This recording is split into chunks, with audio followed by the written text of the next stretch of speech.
Khidir alaihi salatu wassalam diperselisihkan para ulama, apakah dia seorang nabi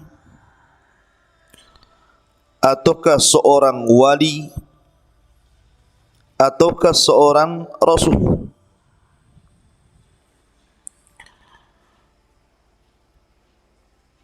Kenapa diperselisihkan oleh para ulama tentang kenabiannya? Karena Al-Quranul Karim tidak secara jelas menyebutkan bahwa Khidir itu seorang nabi. Begitu juga hadis-hadis Nabi sallallahu alaihi wasallam. Sebab kalau seandainya Al-Quran dan Sunnah Nabi sallallahu alaihi wasallam menyebutkan Khidir adalah satu di antara nabi-nabi yang ma'ruf seperti 25 nabi dan rasul, tentu meragukan kenabian Khidir bisa kufur. Tetapi karena tidak ada nas yang sharih yang jelas dalam Al-Quran atau Sunnah Nabi sallallahu alaihi wasallam, dari sini terjadi perselisihan para ulama. Apakah dia seorang nabi, seorang rasul, ataukah hanya sekedar wali dari wali-wali Allah? Yang mengatakan bahawa Khidir seorang nabi, tentu seorang nabi memiliki mukjizat. Disebutkan di dalam Sahihain atau dalam Sahih Bukhari dari Abu Hurairah radhiyallahu an, innama summiya al-Khadir li'annahu jalasa ala farwatin bayda fa idza hiya tahtazzu min khalfihi hadrah. Jadi Khidir ini atau Khadir ini, kalau dia lewat di sebuah tempat yang gersang, tempat yang tidak ada tumbuhan, gersang, kemudian Khadir lewat di situ, kemudian duduk di situ, hanya sekedar duduk di situ, maka bumi itu menjadi hijau. Karena Khadir itu memiliki mukjizat, maka disebut Khadir, menjadi hijau semuanya. Menjadi tumbuhan yang tidak tumbuh itu menjadi tumbuh. Makanya disebut Khadir. Bagi yang mengatakan bahwa Khadir adalah seorang nabi, berarti ini mukjizat. Mukjizat bagi Khadir bisa menghijaukan tempat yang gersang. Tapi bagi yang mengatakan dia bukan nabi tetapi dia wali, maka boleh jadi itu sebuah karamah. Karena keanehan di dunia ini berapa? Ada 3. Ada yang disebut dengan mukjizat, dan itu khusus para nabi dan rasul. Yang kedua, ada yang disebut dengan karamah, dan itu hanya dimiliki para wali-wali Allah. Dan yang ketiga, ada yang disebut dengan sihir, dan itu dimiliki para bomo, dukun, paranormal, dan yang semisalnya. Inilah keanehan di dunia. Kalau tidak mukjizat, karamah. Kalau tidak karamah, sihir. Bagi yang mengatakan Khidir adalah nabi, berarti menghijaukan tempat gersang mukjizat. Bagi yang mengatakan dia adalah wali, berarti itu sebuah karamah. Ada juga yang mengatakan bahwa ketika Nabi Musa alaihi salatu wassalam mendatangi Khidir, kemudian Nabi Musa mendapatkan banyak pelajaran dari Khidir. Kemudian Khidir menjelaskan kepada Musa bahwa apa yang dilakukannya ini bukan semata-mata dari dia. Akan tetapi ini semua datang dari Allah Subhanahu wa taala. Jadi perintah membocorkan perahu, perintah membunuh anak kecil, perintah memperbaiki rumah rusak, itu semua perintah Allah. Menunjukkan bahwa Khidir ini bukan pandai-pandai dia mengajarkan Musa seperti itu, tetapi layaknya para nabi yang lainnya mendapatkan wahyu dari Allah Subhanahu wa taala. Nanti kita akan jelaskan kisahnya dan akan sampai kepada pembahasan yang kita akan bahas di pagi hari ini, kisah Khidir bersama Nabi Musa alaihi salatu wassalam. Kemudian juga tentang masalah Khidir, apakah dia masih hidup sampai hari ini? Ataukah Khidir itu sudah meninggal dunia? Jadi perselisihannya apakah Khidir masih hidup sampai hari ini ataukah dia sudah meninggal dunia? Ada yang mengatakan bahwa Khidir ini masih hidup sampai sekarang. Ada yang mengatakan Khidir itu salah satu di antara orang-orang yang dipanjangkan usianya oleh Allah Subhanahu wa taala sehingga diberikan usia sampai mendekati kiamat. Akan tetapi dalil-dalil tentang hidupnya Khidir sampai sekarang tidak ada yang sahih. Tidak ada yang sahih. Dan pendapat yang kuat bahwa Khidir itu sama dengan kita manusia biasa. Dia seorang nabi dan dia juga sudah wafat. Di antaranya adalah satu riwayat Bukhari. Jadi Imam Bukhari rahimahullahu taala pernah ditanya tentang Khidir, apakah Khidir itu masih hidup atau sudah mati? Maka Imam Bukhari rahimahullahu taala menukilkan sebuah sabda Nabi sallallahu alaihi wasallam, la yabqa ala ra'si mi'ati sanatin mimman huwal yawma ala dhahril ardi ahadun. Kata Nabi sallallahu alaihi wasallam, tidak mungkin seseorang itu hidup di atas 100 tahun sampai hari ini kecuali dia mati. Kemudian juga sebagian para ulama berdalil dengan surah Al-Anbiya ayat 34. Wa ma ja'alna li basyarin min qablikal khulda afa immitta fahumul khalidun. Dan tidaklah kami jadikan untuk manusia sebelum wahai Muhammad kekal, artinya tidak ada umat sebelum Nabi sallallahu alaihi wasallam kecuali mati. Kami tidak menjadikan manusia sebelummu itu kekal wahai Muhammad. Fa immitta fahumul khalidun. Jika engkau mati kemudian mereka kekal, tidak ada, semua sudah mati. Dari sini menunjukkan, kata Abul Farraj Ibnul Jauzi rahimahullahu taala, menunjukkan bahwa Khidir itu sudah meninggal dunia. Kemudian juga Syekhul Islam Ibnu Taimiyah rahimahullahu taala, Syekhul Islam Ibnu Taimiyah rahimahullahu taala mengatakan, "Lau kana al-Khadiru hayyan la wajaba alaihi an ya'tiya an-nabiy sallallahu alaihi wasallam wa yujahidu baina yadayhi wa yata'allamu minhu. Wa qad kana an-nabiy sallallahu alaihi wasallam yawma badrin qala Allahumma in tahlik hadhihi al-isabah la tu'bad fil ardi abada." Kata Syekhul Islam Ibnu Taimiyah rahimahullahu taala, kalau seandainya Nabi Khidir itu hidup sampai hari ini, maka Khidir wajib mendatangi Nabi sallallahu alaihi wasallam, berjihad bersama Rasul, belajar kepada Rasul sallallahu alaihi wasallam, karena Rasul pernah mengalami kesulitan di perang Badar. Ketika Nabi sallallahu alaihi wasallam keesokan harinya mau perang Badar, dia takut kekalahan. Makanya Rasul berdoa, ya Allah, kalau kau hancurkan kelompok yang sedikit ini, yang jumlahnya hanya 314 orang itu, engkau tidak akan ada yang menyembah lagi.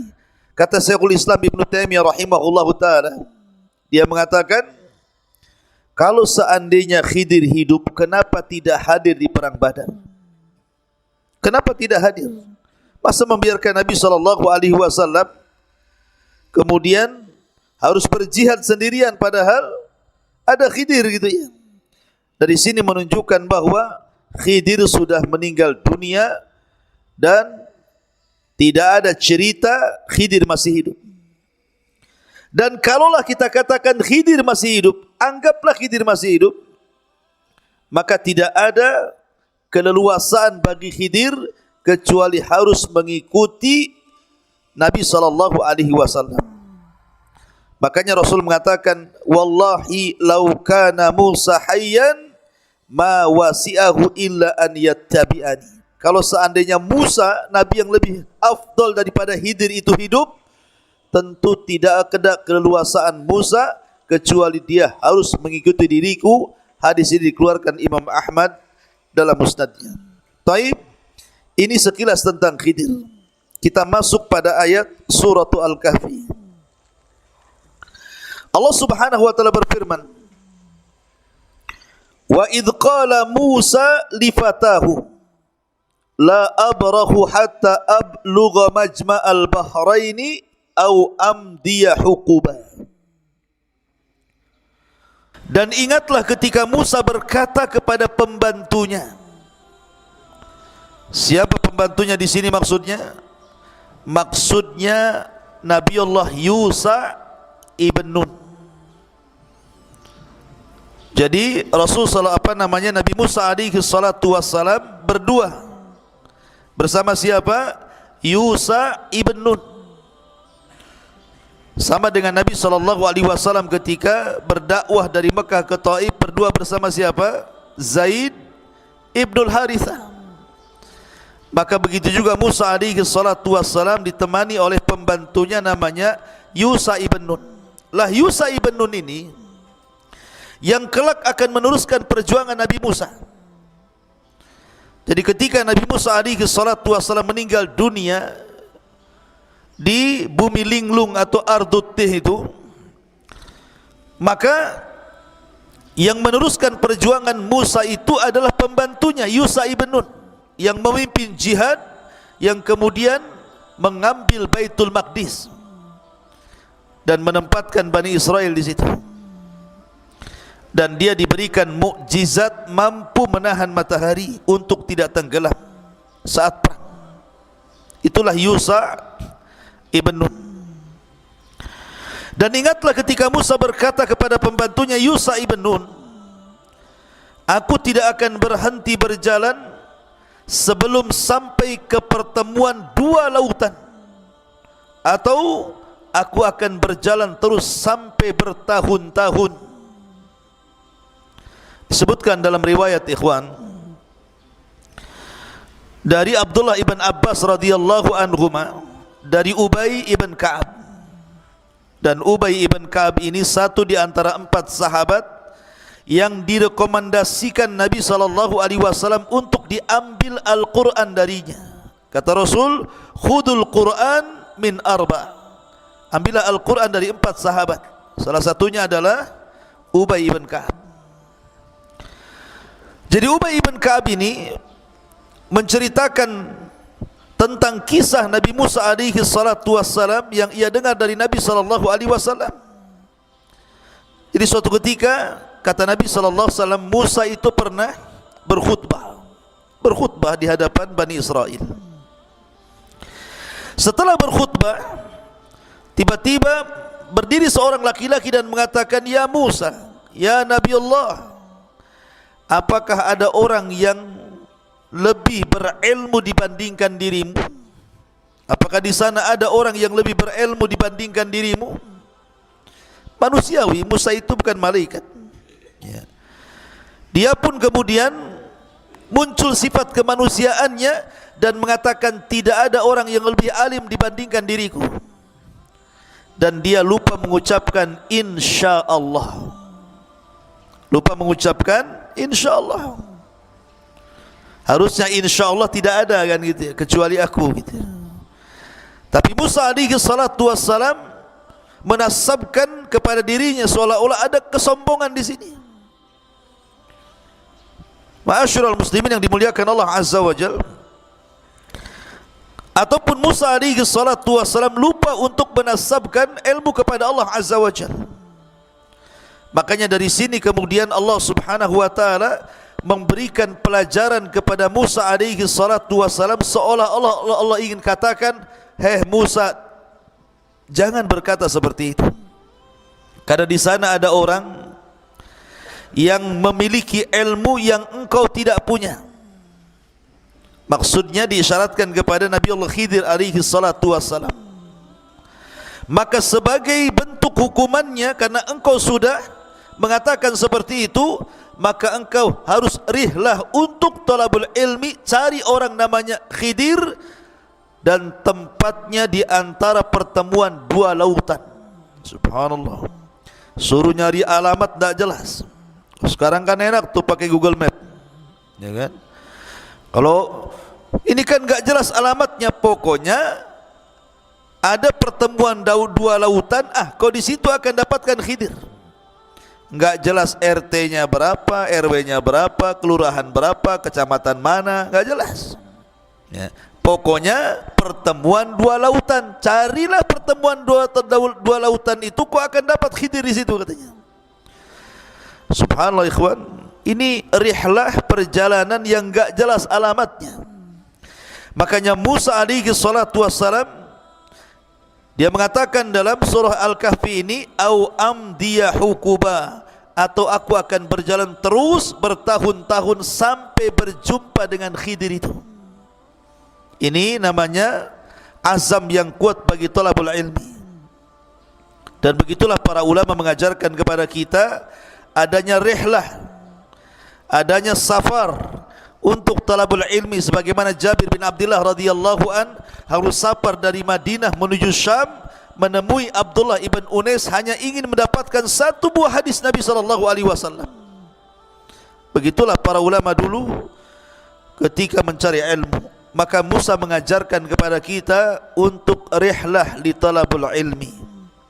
Dan Nabi sallallahu alaihi wasallam bersabda, "Man salaka tariqan yaltamisu fihi ilma, sahhalallahu bihi tariqan ilal jannah." Barang siapa yang berjalan mencari ilmu agama, maka Allah permudah langkahnya menuju surga. Kemudian Allah mengatakan, "Falamma balagha majma'a bainihima nasya hutahuma fattakhadha sabilahu fil bahri saraba." Maka ketika mereka sampai ke pertemuan dua lautan itu, mereka lupa ikannya. Lalu ikan itu melompat mengambil jalannya menuju lautan. Begini ikhwan, ketika Allah Subhanahu wa taala memerintahkan Musa untuk mencari Khidir, kemudian alamatnya hanya di pertemuan dua lautan itu, Allah hanya memberikan alamat. Dengan cara apa? Bawalah ikan, karena bagaimanapun Bani Israel itu kan pernah tinggal di Mesir, dan orang Mesir itu suka menjala ikan. Mereka para nelayan, sehingga kemudian mereka terbiasa makan ikan. Lah ikan yang dimaksud di sini artinya ikan yang diasinkan.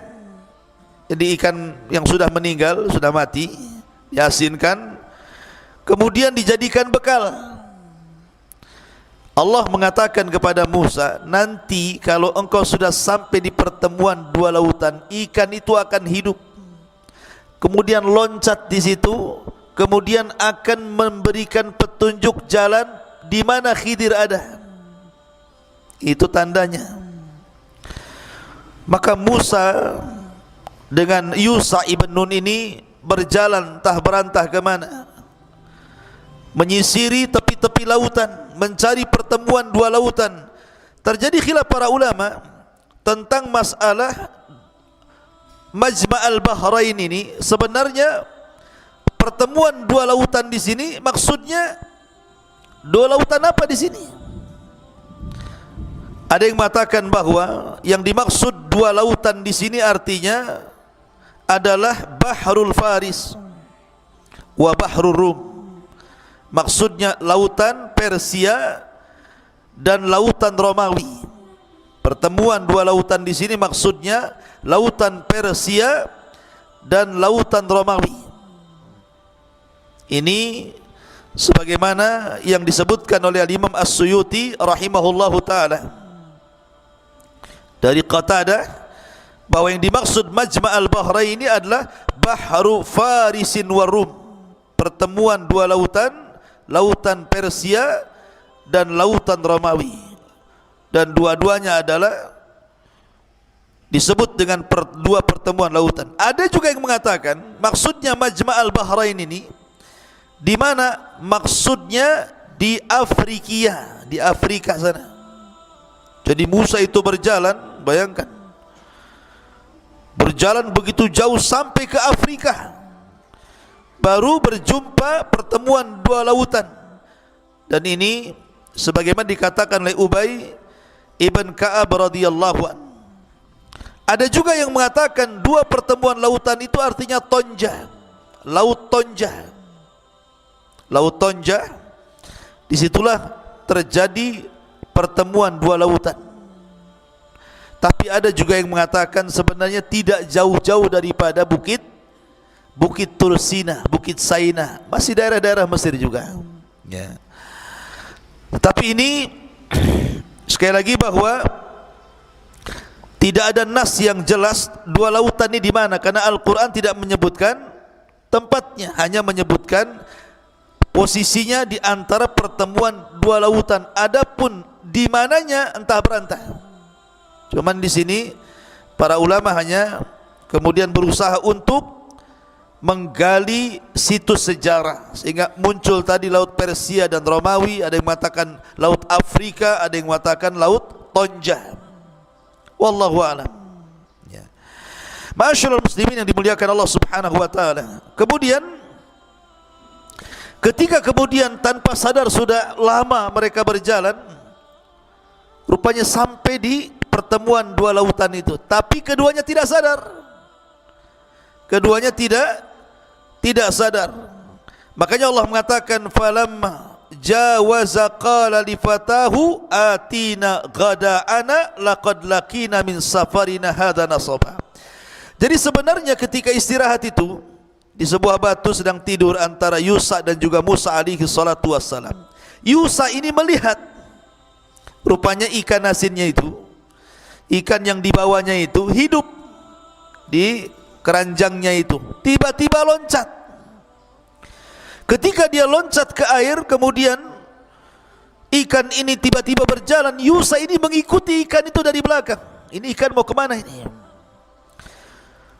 Dan Yusa terngiang dengan perkataan Musa bahwa kalau ikan itu hidup kemudian nyemplung ke air, berarti di situ tempatnya. Tetapi Yusa ibn Nun lupa ketika Musa sudah terbangun, lupa mau nyampaikan. Malah kemudian berjalan lagi menjauhi tempat itu, padahal sudah benar tempatnya itu.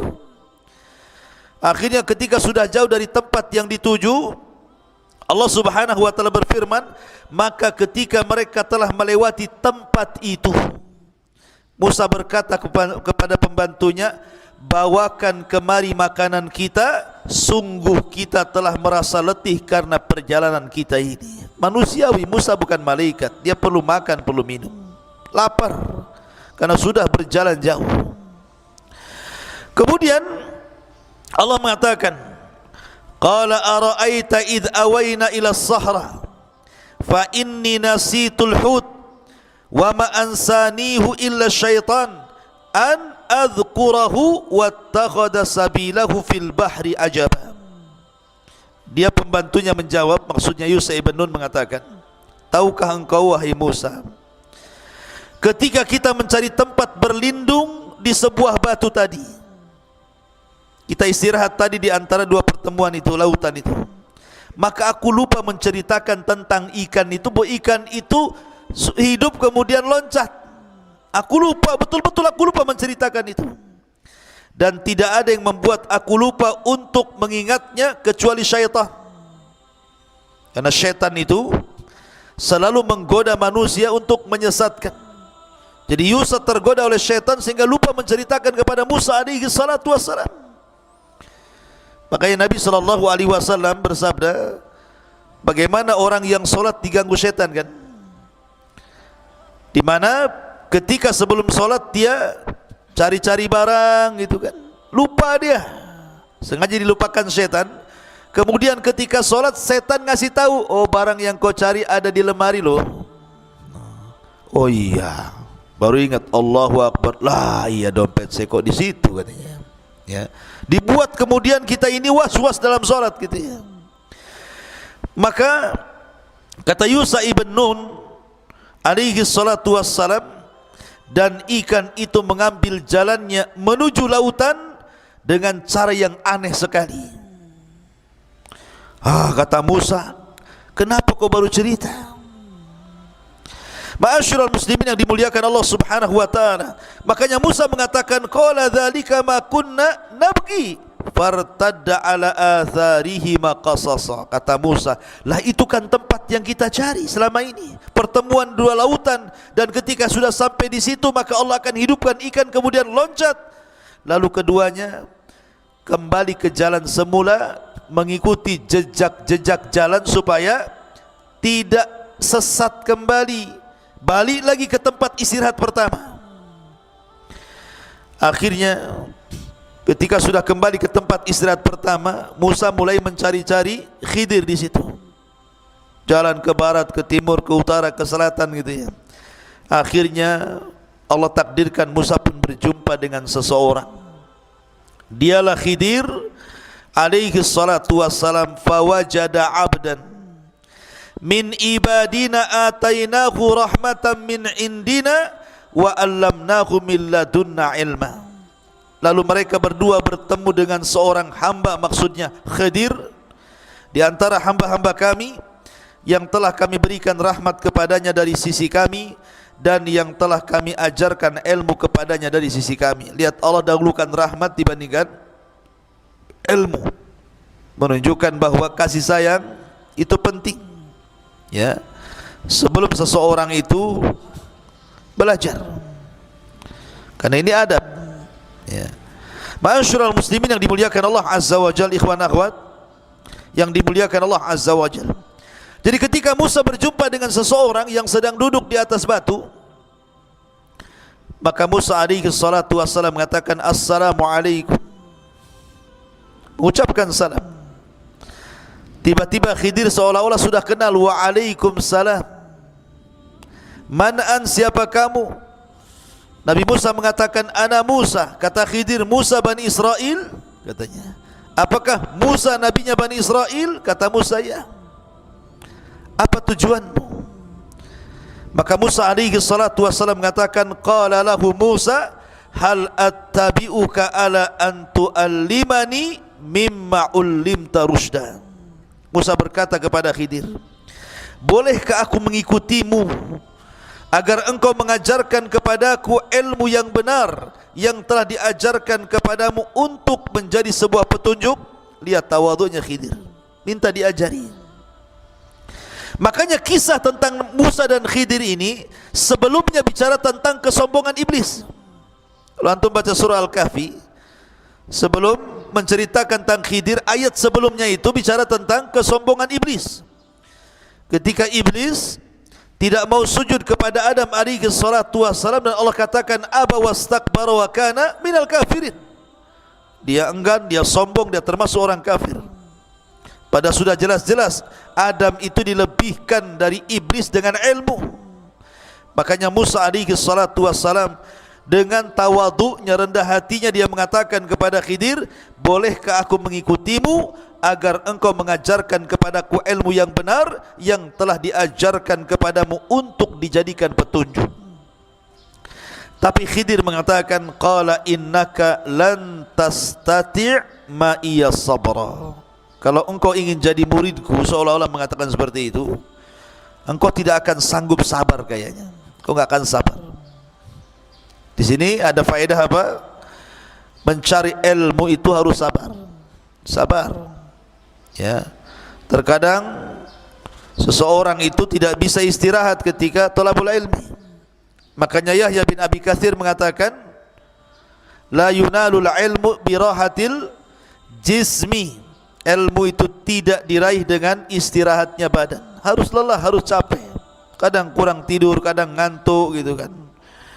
Di sini kembali bahwa Musa alaihi salatu wassalam ketika meminta untuk diajarkan ilmu kepada Khidir, Khidir mengatakan, engkau tidak akan sanggup sabar bersamaku. Kenapa demikian?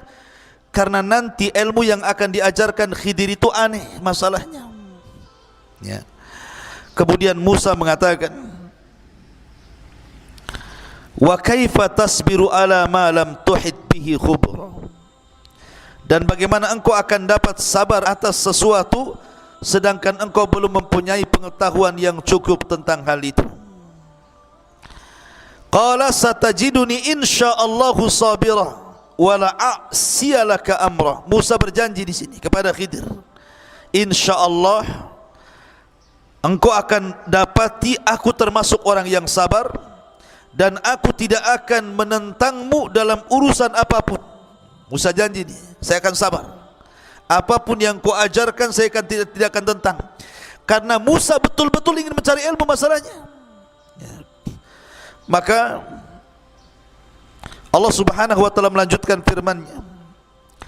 Qala fa in ittaba'tani fala tas'alni an syai'in hatta uhditsa laka minhu dzikra. Ini syaratnya. Khidir memberikan syarat kepada Musa.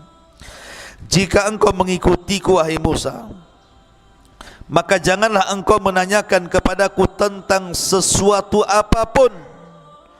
Kalau aku ajarkan sesuatu kepadamu, jangan tanya kenapa dan kenapa. Pokoknya lihat saja, ambil ilmunya sampai aku menerangkannya. Ini penting adab seorang yang menuntut ilmu, ikhwan. Ya. Ma'asyiral muslimin yang dimuliakan Allah Azza wa Jalla. Fantalaqa hatta idza raqiba fis safinati kharaqaha. Qala akharaqtaha litughriqa ahlaha laqad ji'ta syai'an nukrah. Ini pelajaran pertama ini.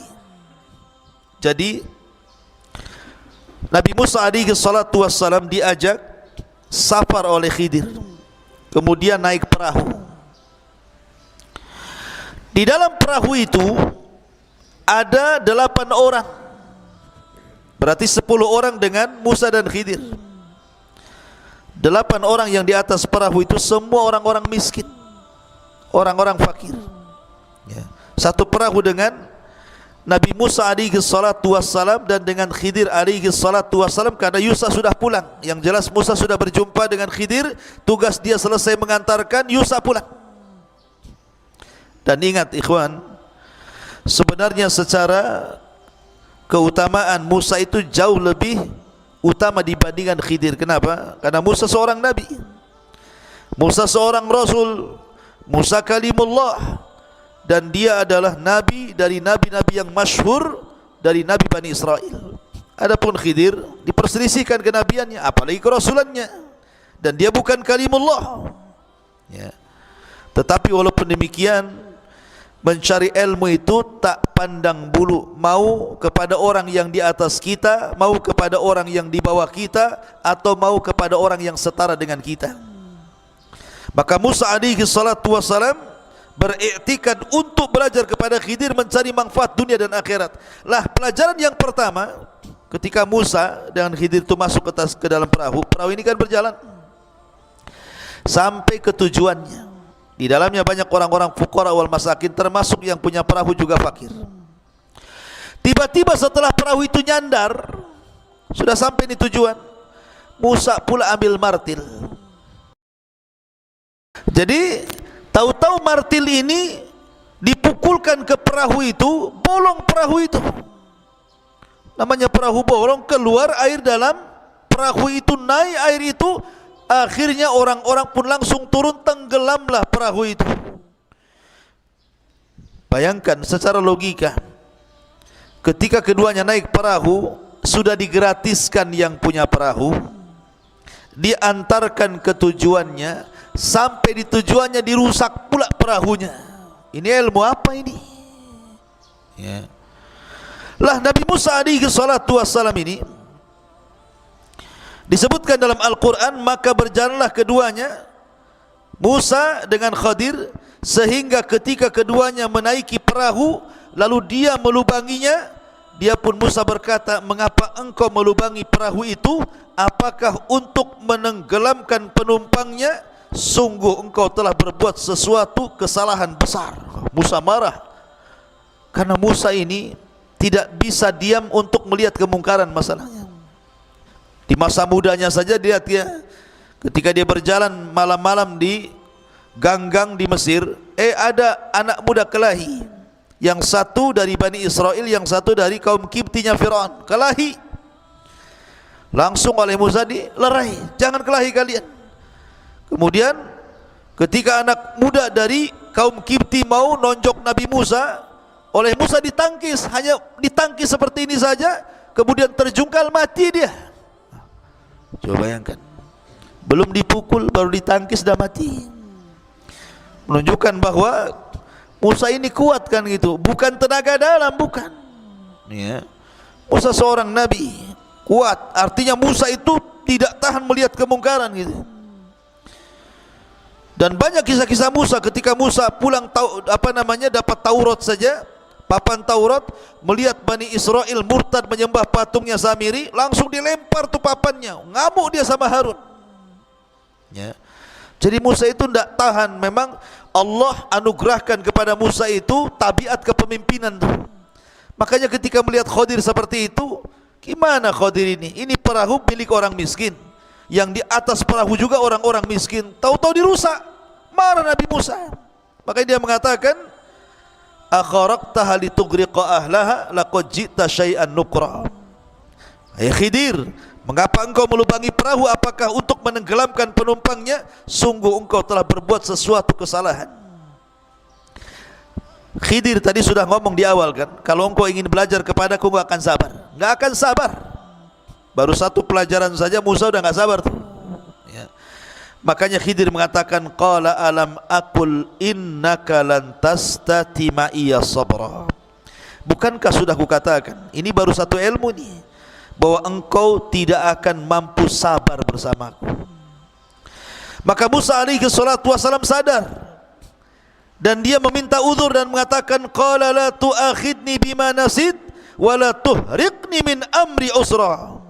Musa pun berkata, janganlah engkau menghukum aku karena kelupaanku, dan janganlah engkau membebani aku dengan sesuatu kesulitan dalam urusanku. Afwan mungkin bahasa kitanya, lupa saya tadi, harusnya saya diam, ngomong pula saya gitu ya. Kemudian pelajaran yang kedua, fantalaqa hatta idza laqiya ghulaman faqatalahu qala aqatalta nafsan zakiyatan bighairi nafsin laqad ji'ta syai'an nukra.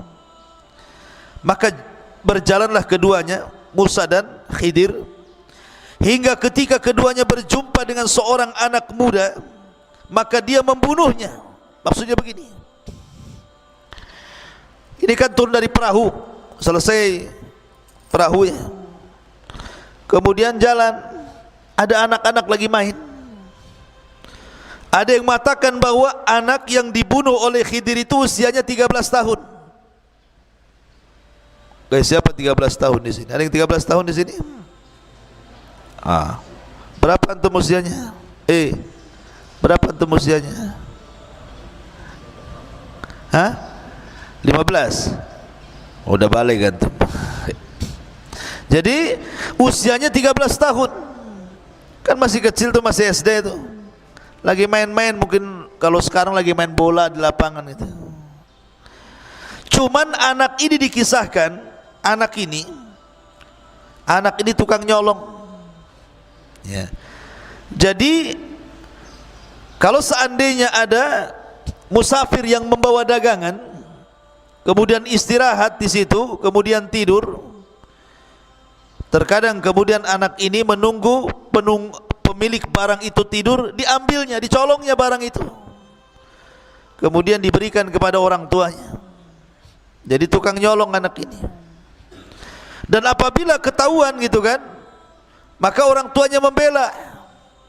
bahwa anaknya tidak melakukan seperti itu demi melindungi anaknya. Rupanya anak ini semakin besar, semakin menyulitkan orang tuanya, semakin besar durhaka, dan itu digambarkan kepada Khidir.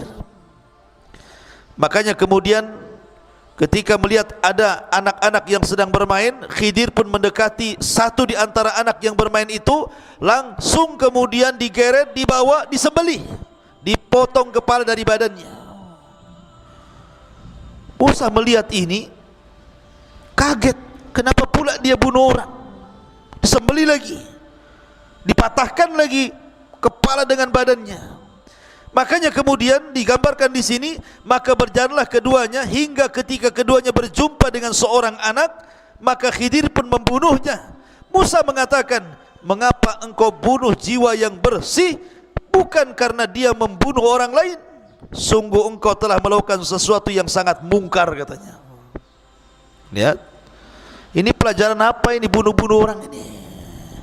Pelajaran kok bunuh-bunuh orang? Makanya Musa emosi lagi. Ini nggak benar ini, kau ini sudah buat mungkar nih. Tetapi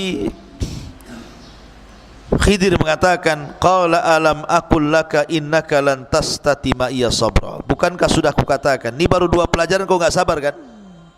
Ya mau sabar gimana? Ini aneh ilmunya. Satu bolongi kapal, satu menggal orang. Gimana nggak sabar? Ya. Ini pelajaran apa ini?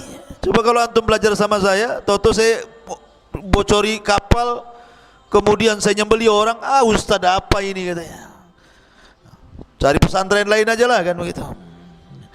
Jadi akhirnya Khidir mengingatkan, sudah kukatakan kau tidak akan sabar. Maka Musa alaihi salatu wassalam Khidir mengatakan, qala in sa'altuka an syai'in ba'daha fala tusahibni qad balagta min ladunni udra.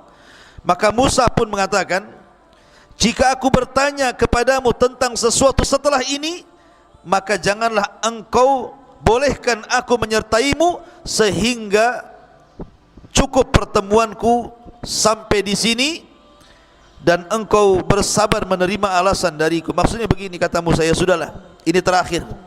Kalau nanti aku tanya lagi, aku mengatakan apa lagi tentang dirimu, sudah, saya tidak akan ikut lagi dengan kamu. Tapi tolong, ya, jangan sampai kemudian kau usir aku. Beri kesempatan lagi. Maka Khidir pun berikan kesempatan. Kemudian Khidir mengajarkan pelajaran yang ketiga.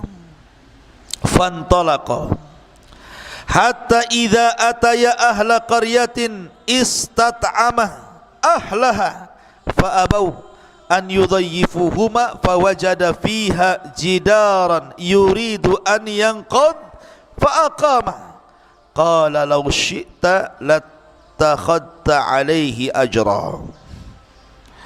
Maka keduanya berjalan hingga ketika keduanya sampai kepada penduduk sebuah negeri. Mereka berdua meminta dijamu oleh penduduknya, tetapi mereka penduduk negeri itu tidak mau menjamu mereka. Kemudian keduanya mendapatkan dinding rumah yang hampir roboh, lalu dia menegakkannya. Musa pun berkata, jika engkau mau, niscaya engkau dapat meminta imbalan untuk itu. Maksudnya begini, ini kan Musa dengan Khidir ini kan berjalan terus, lelah, capek, akhirnya habis bekalnya. Kan habis bekal, perlu makan, perlu minum, manusia akhirnya datang ke sebuah desa, minta dijamu, minta makan, ya.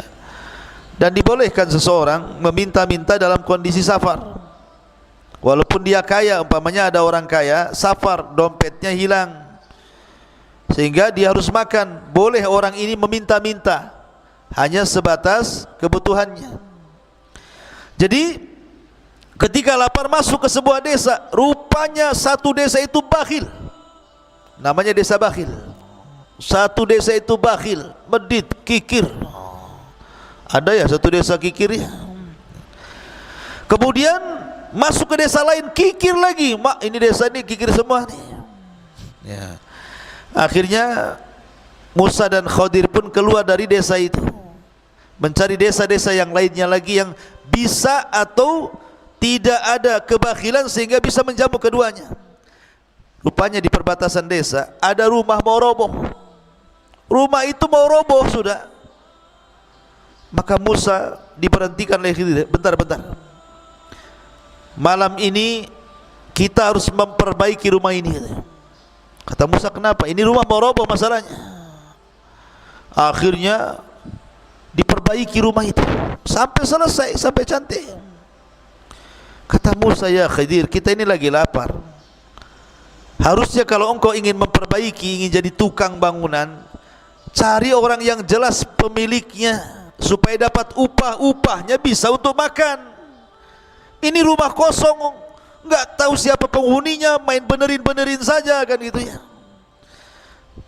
Maka ini kalau sudah, ini tanyakan 3 kali ya kan, sudah janji kalau sampai aku mempertanyakan sesuatu, sudahlah sampai di sini, kata Musa kan. Dia ada janji begitu masalahnya.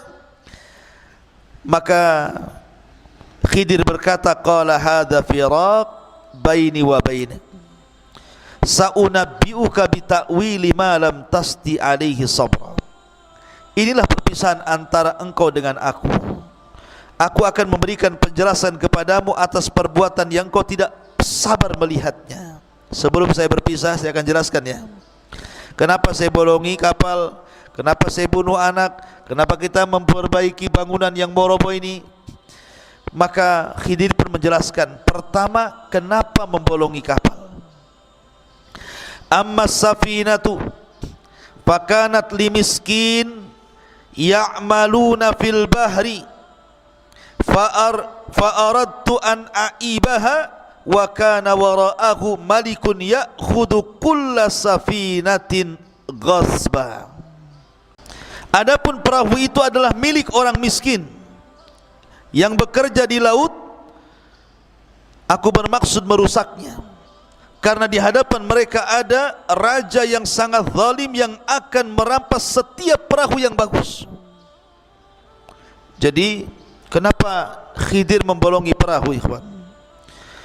Di situ itu ada raja zalim, penguasa zalim.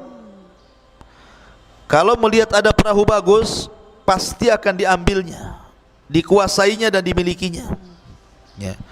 Makanya oleh Nabi Musa alaihi salatu wasallam dirusak perahu itu. Bukan sama sekali tidak bisa nanti dipakai lagi, tidak, hanya dibocori saja supaya perahunya tenggelam. Nampak itu perahu tenggelam kan orang tidak suka, ini perahu rusak kan gitu.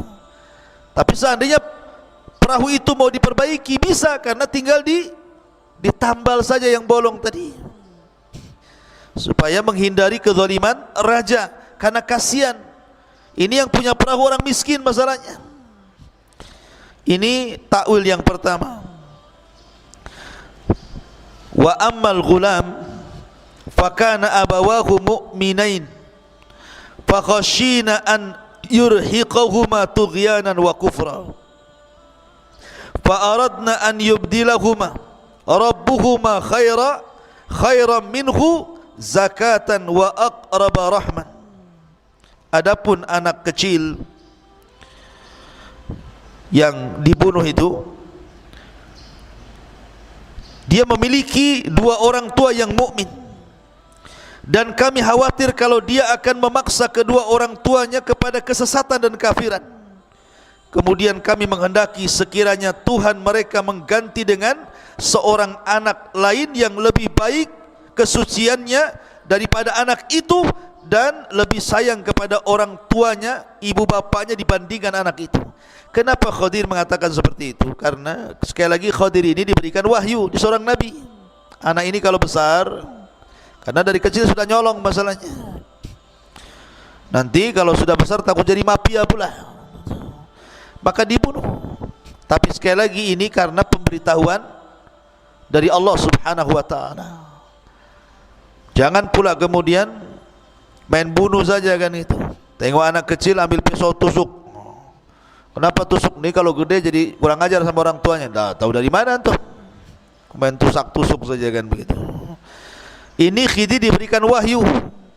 Makanya dia tahu anak ini kalau besar akan jahat, makanya dibunuhlah anak ini supaya Allah menggantikan yang lebih baik. Nanti kalau dia besar, takutnya orang tuanya jadi sesat kafir gara-gara anaknya. Ya. Kemudian yang terakhir, wa ammal jidar fakana li gulamaini yatimaini fil madinati wa kana tahtahu kanzun lahuma wa kana abuhuma salihan fa arada rabbuka an yablugha ashuddahuma wastakhrija kanzahuma rahmatan min rabbika wa ma fa'altuhu an amri dzalika ta'wilu ma lam tasti alaihi sabra. Adapun dinding rumah itu adalah milik dua anak yatim di kota itu, yang di bawahnya tersimpan harta bagi mereka berdua, dan ayahnya seorang yang saleh. Maka Tuhan menghendaki agar keduanya sampai dewasa dan keduanya mengeluarkan simpanannya sebagai rahmat dari Tuhanmu. Apa yang kuperbuat bukan menurut kemauanku. Dari sini menunjukkan bahwa Khidir bukan pandai-pandai, tidak. Karena Khidir mengatakan, apa yang kulakukan itu bukan kemauanku sendiri. Itulah keterangan perbuatan-perbuatan yang engkau tidak sabar terhadapnya. Jadi seolah-olah Khidir ingin mengatakan begini, kenapa kita memperbaiki rumah yang roboh? Rumah ini milik dua anak yatim dan tinggal di kota. Lah, bapak-bapaknya anak yatim ini orang baik. Maksudnya bukan bapak di atasnya, ada yang mengatakan kakek buyutnya gitu ya. Itu ada turunan orang soleh dan soleha. Maka ini cucunya mewarisi kesolehannya kakek buyutnya ini. Sementara orang tuanya itu menyembunyikan warisan harta emas, perak atau apa namanya di dalam bangunan itu yang mau roboh itu. Ini kalau sampai bangunan roboh, kemudian nampak kemudian ada emas, ada perak, padahal itu adalah harta warisan anak yatim itu, nampak sama orang desa yang bakhil, tentu akan diambilnya. Maka kita lindungi dengan cara kita perbaiki, kita tutupi supaya harta itu jangan diketahui orang. Ini harta punya anak yatim, dulu kakek-kakeknya orang soleh. Nah, pentingnya antum apa? Mencari jodoh yang soleh, dan akhwat juga mencari jodoh yang soleh, supaya kalau suami istri soleh dan soleha, nanti keturunannya walaupun kedua orang tuanya sudah meninggal dunia, maka anaknya akan dilindungi para malaikat. Lihat bagaimana di sini Allah melindungi dua anak yatim lewat Khidir alaihi salatu wassalam dalam perjalanan mencari ilmunya Musa alaihi salatu wassalam. Ini diantara cuplikan tentang kisah Khidir alaihi salatu wassalam di dalam Al-Quranul Karim, tepat pada surah Al-Kahfi.